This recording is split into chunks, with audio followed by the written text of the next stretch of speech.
Singer Pravasthi పాడుతా తీగ కార్యక్రమంపై ఆ షోలో జడ్జిలుగా ఉన్న కీరవాణి, చంద్రబోస్, సునీతలపై ప్రవస్తి సంచలన ఆరోపణలు చేసింది. షో నుంచి తనని అన్యాయంగా ఎలిమినేట్ చేశారని, తనని బాడీ షేమింగ్ చేశారంటూ ప్రవస్తి ఎన్నో ఆరోపణలు చేసింది. ఈ ఆరోపణలపై తాజాగా సింగర్ సునీత రియాక్ట్ అయ్యారు. ఎవరు బాగా పాడితే ఆ పాటలో కరిగిపోయి కన్నీటి పర్యంతం అయిపోయి ఏడ్చేసిన సందర్భాలు ఎన్నో ఉన్నాయి. అవి నువ్వు చూడలేదేమో. అలాంటి ప్రవస్తి ఈరోజు ఇంత పెద్దది అయిపోయి రోడ్డు మీదకెళ్ళి ఇంతమందితో తన బాధని వెళ్ళగక్కుకొని మా గురించి చర్చించే స్థాయికి వెళ్ళిందంటే నాకు కొంచెం అసంతృప్తిగా ఉంది. కానీ అది నీకు అనవసరం అనుకో. ప్రవస్తి, నీకు ఒక విషయం చెప్పాలమ్మా. నువ్వు పాడుతా తీగా మాత్రమే కాదు, చాలా కాంపిటీషన్స్లో పార్టిసిపేట్ చేశావు. మరి నీకు ప్రాసెస్ తెలీదా అమ్మా అంటూ సునీత తన ఇన్స్టాగ్రామ్లో ఓ వీడియో విడుదల చేసింది. నమస్కారం. నిన్నంతా ఒకటే డిస్కషన్. సింగర్ ప్రవస్తి, పాడుతా తీయగా జడ్జెస్, జ్ఞాపిక ప్రొడక్షన్స్, ఈటీవీ సంస్థ, పాడుతా తీయగా రకరకాల ఛానల్స్లో రకరకాల వార్తలు ప్రసరించారు. అండ్ ఆ అమ్మాయి చాలా యూట్యూబ్ ఛానల్స్కి ఇంటర్వ్యూ ఇచ్చింది. ఎక్స్పోజ్ చేసే ప్రయత్నం చేసింది బేసిక్గా. అంటే ఇవన్నీ ఛానల్స్ వాడిన భాష అండ్ తను ఎక్స్పోజ్ చేద్దాం అనుకున్నాను అని చెప్పింది కాబట్టి ఆ మాట వాడాల్సి వస్తుంది. అండ్ ఆల్సో డైరెక్ట్గా సునీత అని మాట్లాడింది కాబట్టి నేను ఈ వీడియో చేస్తున్నానండి. ఫస్ట్ ఆఫ్ ఆల్ ప్రవస్తి, చిన్నప్పటి నుంచి నేను బాలుగారు, జానకి గారు, చిత్రమ్మ అందరూ ఒళ్ళో కూర్చోబెట్టుకున్నట్టే నేను కూడా నేను ఒళ్ళో కూర్చోబెట్టుకొని ముద్దు చేశానమ్మా. ఇప్పుడు నీకు 19 ఏళ్ళు కదా, అలాగే ఒళ్ళో కూర్చోబెట్టుకుని ముద్దు చేస్తే బాగుండదు కదా. చిన్నప్పుడు చాలా బాగా పాడావు అనే దానికంటే చాలా ముద్దుగా పాడావు అనేవారు. నీకు గుర్తుందో లేదో. ముద్దుగా ఉండేదానివి, ముద్దుగా పాడేదానివి, చాలా బాగా పాడేదానివి. చిన్నప్పుడు పాడినట్టు 19 ఏళ్ళకు కూడా కన్సిస్టెన్సీ మెయింటైన్ చేసి ఉంటే సంతోషించే వాళ్ళల్లో మొట్టమొదటి వ్యక్తి నేనే అవుతాను. ఎందుకంటే మా ప్రవస్తి, మా శ్రీలలిత, మా ప్రణతి, మా గాయత్రి అని మేమే ఎక్కువ చెప్పుకొని మురిసిపోయే పిచ్చివాళ్ళం మేము. ఎందుకంటే ఎవరు బాగా పాడితే ఆ పాటలో కరిగిపోయి కన్నీళ్ల పర్యంతం అయిపోయి ఏడ్చేసిన సందర్భాలు, ఏడ్చేసిన ఎపిసోడ్స్ చాలా ఉన్నాయి. అవి నువ్వు చూడలేదేమో, అవి మిస్ అయ్యావు అనుకుంటా. అలాంటి ప్రవస్తి ఈరోజు ఇంత పెద్దదైపోయి రోడ్డు మీదకి వెళ్ళి ఇంతమందితో మాట్లాడి తన బాధలు వెళ్ళగక్కుకొని మమ్మల్ని మా గురించి చర్చించే స్థాయికి ఎదిగింది అంటే నాకు కొంచెం అసంతృప్తిగా కూడా ఉంది. But that doesn't matter for you, because నువ్వు చెప్పాలనుకున్నది చెప్పావు బయటికి వెళ్ళి. ప్రవస్తి, నీకు విషయం చెప్పాలమ్మా. నీకు పాడుతా తీయగా కాంపిటీషన్ మాత్రమే కాదు, డిఫరెంట్ ఛానల్స్లో కూడా కాంపిటీషన్లో నువ్వు పార్టిసిపేట్ చేసావు కదా. నీకు ప్రాసెస్ తెలీదమ్మా. సింగర్ సెలెక్షన్ అంటే సింగర్స్ పంపించేటటువంటి సాంగ్ సెలెక్షన్లో రైట్స్ అనేవి కూడా ప్రతి ఛానల్కి కొన్ని సాంగ్స్కి రైట్స్ ఉంటాయి. వాటిల్లోంచి కూడా సెలెక్ట్ చేయాలి అన్న ప్రాసెస్ నీకు తెలుసో లేదో నాకు తెలియదు. కానీ ఆడియన్స్ అందరికీ మాత్రం చెప్తే అన్ని విషయాలు చెప్పు. ప్రాసెస్ గురించి చెప్పు. ఆ ప్రాసెస్లో ఉన్నటువంటి రెస్ట్రిక్షన్స్, ఛానల్కి ఉన్నటువంటి రెస్ట్రిక్షన్స్, ఇవన్నీ కూడా మాట్లాడమ్మా. అప్పుడు నేను నిజంగా సంతోషిస్తాను.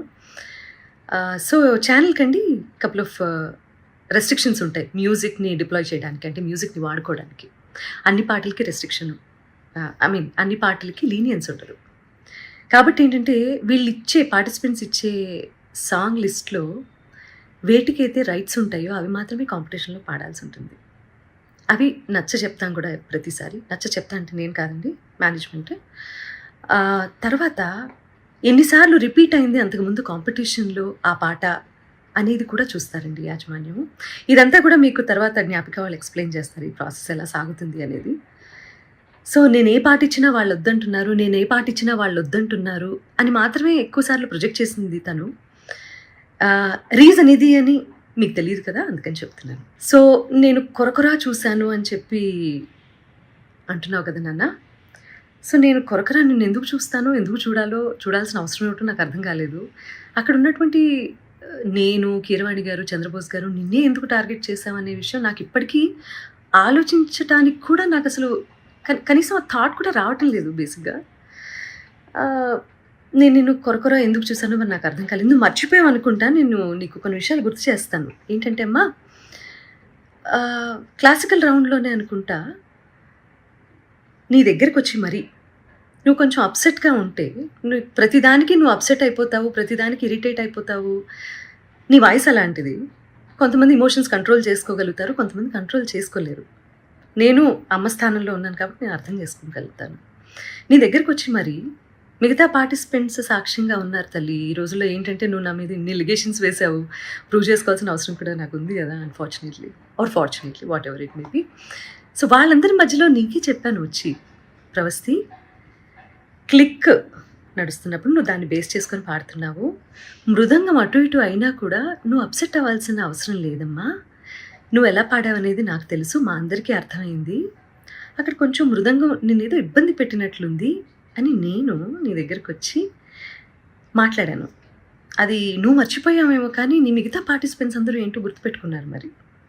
అండ్ ఇంకో విషయం, ఈ సీరీస్ సంబంధించి మాట్లాడుకుందాము. నువ్వు గాయత్రి ఫేవరెటిజం, శ్రీలలిత ఇంకోళ్ళు అని రకరకాల పేర్లు తీస్తున్నావు. నాకు అదేంటో అర్థం కావట్లేదు. కానీ వీళ్ళెవ్వరూ మ్యాంగో మ్యూజిక్లో పాడలేదమ్మా, నువ్వు తప్ప. నేను నిన్నే ఎందుకు పిలిచాను వీడియో చేయడానికి? నిహాల్ గారు నీ గురువు గారు అష్టలక్ష్మి స్తోత్రం చేసినప్పుడు నేను వెనకాల కోరస్ బ్యాచ్లో నువ్వు పాడావు, గుర్తుందా నీకు? రికార్డ్ చేసినప్పుడు వీడియో షూట్ చేసే టైంలో నేను ఒక్కదాన్నే షూట్ చేయొచ్చు తల్లి. నువ్వు బాడీ షేమింగ్ అని మాట్లాడుతున్నావు కదా, నేను వేరే ఎవరినో నలుగురిని నా వెనకాల కూర్చోపెట్టుకుని చేయొచ్చమ్మా. నేను పర్టికులర్గా పిలిచాను ఇంటికి. పాపం ఒంటరిగా నువ్వు మీ అమ్మగారు వెళ్తారు, అయ్యో లేదు అలా కాదు అని చెప్పి మా వాళ్ళు ఏదో ఏర్పాట్లు చేసి దగ్గరుండి పంపించారు నీకు. ఇవన్నీ మర్చిపోతే ఎలా తల్లి నువ్వు? తప్పు కదా. కీరవాణి గారు పెళ్ళి గురించి, అందులో కచేరీ గురించి మాట్లాడారు అని చెప్పి నువ్వు ఒక రెవల్యూషనరీ స్టేట్మెంట్స్ ఏవో పాస్ చేసావు కదా.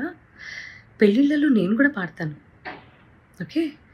మొన్న రీసెంట్గా ఈరోజు ఇండియాలోనే టాప్ మోస్ట్ మ్యూజిక్ డైరెక్టర్ అయిన అనిరుద్ధ్ కూడా పెళ్ళిలో పాడారమ్మా. ఆయన ఒపీనియన్ ఆయన చెప్పారు. నేను ఇప్పటి వరకు పెళ్లి కచేరీలు ఎందుకు చేయలేదంటే అని వరల్డ్ మ్యూజిక్ డే సందర్భంగా ఒక గొప్ప సంగీత దర్శకుడు ఆయన పాయింట్ ఆఫ్ వ్యూ ఏంటనేది ఆయన ఎక్స్ప్లెయిన్ చేస్తే, నీలో ఉన్న ఇన్ఫీరియారిటీ కాంప్లెక్స్ మూలంగా అది నిన్నే అంటున్నారు అని అనుకొని అది నువ్వు ఓన్ చేసుకోవటం తప్పు కదా తల్లి. అసలు ఎవరన్నా ఫీల్ అవ్వాలి అంటే ఫస్ట్ నేను ఫీల్ అవ్వాలి ఆ ముక్కకి. ప్రవస్తి, నేను మీ అమ్మగారిని నువ్వు అని సంబోధించినందుకు నీకు బాధేసింది, అది అసలు సంస్కారమా అని మాట్లాడావు కదమ్మా. ఎలిమినేషన్ జరిగిన వెంటనే మీ ఇద్దరు పేర్లు అనౌన్స్ చేసిన తర్వాత ఆవిడ స్టేజ్ దగ్గరకు వచ్చి నీ చేతిలో ఉన్న ట్రోఫీ, అసలు ఇది నీ చేతిలో ఉండాల్సిన ట్రోఫీ కాదు, అది ఇచ్చేసేయి అని చాలా ఎమోషనల్ డ్రామా క్రియేట్ చేసి చరణ్ గారి చేతిలో ఉన్నటువంటి మైక్ లాక్కోవడానికి ప్రయత్నం చేసి, ఆ తర్వాత వెనక్కి వస్తూ నేను అక్కడ కూర్చున్నప్పుడు నీ మూలంగానే నువ్వే మోసగత్తెవి ఇలా నా మొహం మీద ఇలా పెట్టి మాట్లాడినప్పుడు అది కరెక్ట్ అనిపించిందమ్మా నీకు? నేను ఇలా నమస్కారం పెట్టి ప్లీజ్ అన్నాను, అంతే కదమ్మా. సో అదంతా చాలా కెమెరాస్లో రికార్డ్ అయింది. ప్రవస్తి చెప్పేవన్నీ తప్పులు అని ఆ రికార్డింగ్ బయట పెట్టే అవకాశం ఛానల్కి లేకపోలేదు. కానీ ఆవేశంలో ఉన్నారు మీ అమ్మగారు, నువ్వు చాలా ఎమోషనల్గా ఉన్నారు, ఒక ఓటమిని అంగీకరించలేకపోతున్నారు. కాబట్టి తర్వాత తిరిగి కూర్చొని మాట్లాడదాము అని చెప్పి నువ్వు మీ అమ్మగారు విసురుగా బయటికి వెళ్ళిపోయారు. చాలా ఎమోషనల్గా ఉన్నారు, చాలా ఆవేశంలో ఉన్నారు. మాకు కనీసం మాట్లాడే అవకాశం కూడా ఇవ్వలేదు. చంద్రబోస్ గారు ముందుగా వెళ్ళిపోయారు, ఆయనకి టైం లేదని. కీరవాణి గారు నేను చూడలేనని వెళ్ళిపోయారు. సునీత గారు నా ఎలిమినేషన్ చూడడం కోసమే కూర్చున్నారు. చాలా తప్పు మాట్లాడావమ్మా, చాలా చాలా తప్పు మాట్లాడావు. ఎవరు ఎలిమినేట్ అయితేనో, ఎవరన్నా ఒకళ్ళు జీవితంలో ఓడిపోతేనో సంతోషించేంత నీచమైన క్యారెక్టర్ నాది కాదు. ఈ మాట నీ మూలంగా ఇవాళ చెప్పుకోవాల్సి వస్తుంది. నేను చాలా బాధలు పడ్డాను, నేను కష్టాలు పడ్డాను జీవితంలో. నాకంటే లోయెస్ట్ పాయింట్ అనుభవించిన వాళ్ళు నా తోటి కళాకారుల్లో ఎవరు లేరని నేను ఈరోజు చెప్తాను. అలాంటి నేను ఒకళ్ళ ఓటమి నేను ఒకళ్ళు ఏడుస్తుంటే చూసి సంతోషించే రకాన్ని కాదు. ఏడుపు విలువ నాకు తప్ప ఎవరికి తెలియదని నేను ఫీల్ అవుతూ ఉంటాను. నాకే బాగా తెలుసమ్మా ఏడుపు అంటే ఏంటో, ఓటమి అంటే ఏంటో, జీవితం అంటే ఏంటో, ఇవన్నీ మీ అందరికంటే ఎక్కువ నాకే తెలుసు. ఓకే, నేను టెక్నీషియన్స్ని చాలా అవమానిస్తాను, చాలా అగౌరవపరుస్తాను అని చెప్పి ఫస్ట్ టైం నేను అలిగేషన్ అన్న మాట వాడుతున్నానమ్మా. సో అది కూడా నువ్వు మాట్లాడటం జరిగింది. ఏ టెక్నీషియన్ని ఒక్క వీడియో బయట తీసుకొని దయచేసి రిలీజ్ చేయను. ఓకే, నేను మనకి స్నాక్స్ ఇస్తారు చూడు, ఆయన్ని కూడా మీరు అని అంటానమ్మా. అండ్ ఆవేళ నువ్వు ఎలిమినేట్ అవుతావో ఇంకెవరు ఎలిమినేట్ అవుతారో అసలు ఎలిమినేషన్ గురించి కాకుండా షెడ్యూల్ అయిపోతుంది కదా అని చెప్పి అందరికీ సెట్లో ఉన్న వాళ్ళందరికీ భోజనాలు పెట్టించటమో, లేకపోతే ఒకరోజు నేనో, ఇంకొక రోజు కీరవాణి గారో, ఇంకో రోజు అనిలో, ఇలా చేయటం అనేది అది ఒక టీంలో ఉన్నప్పుడు ఇవన్నీ జరుగుతూ ఉంటాయమ్మా. నువ్వు కూడా నేను పెట్టిన పేస్ట్రీ తిన్నావు, మరి బయటికి వెళ్ళి అదేంటో నేను ఎలిమినేట్ అయిపోయినందుకే సునీత గారు పార్టీ ఇచ్చారు అందరికీ అని మాట్లాడుతున్నావు. I seriously don't understand this. నువ్వు ఒకదాన్ని ఇంకో దానికే ఆపాదించి ఫ్యాబ్రికేట్ చేస్తున్నటువంటి తీరు చూస్తే మాత్రం నాకు చాలా అంటే చాలా ఆశ్చర్యంగా ఉంది. అండ్ ఇది మంచి పద్ధతి కాదు. ఇంకో ఆశ్చర్యకరమైన విషయం ఏంటంటే, ప్రవస్తి మీ అమ్మగారమ్మ, సునీతకి పిల్లలు ఉన్నారు, కీరవాణి గారికి పిల్లలు ఉన్నారు, అనిల్ ప్రవీణ వాళ్ళకి పిల్లలు ఉన్నారు, నాశనం అయిపోతారు అన్న శాపనార్థాలు కూడా పడాల్సిన పరిస్థితి వచ్చింది మాకు. ఫైనల్గా కాంపిటీషన్ అన్నప్పుడు ఓటమి ఉంటుంది, గెలుపు ఉంటుంది. ఫస్ట్ ప్లేస్లో ఒకళ్ళే ఉంటారు, సెకండ్ ప్లేస్ ఉంటుంది, థర్డ్ ప్లేస్ ఉంటుంది.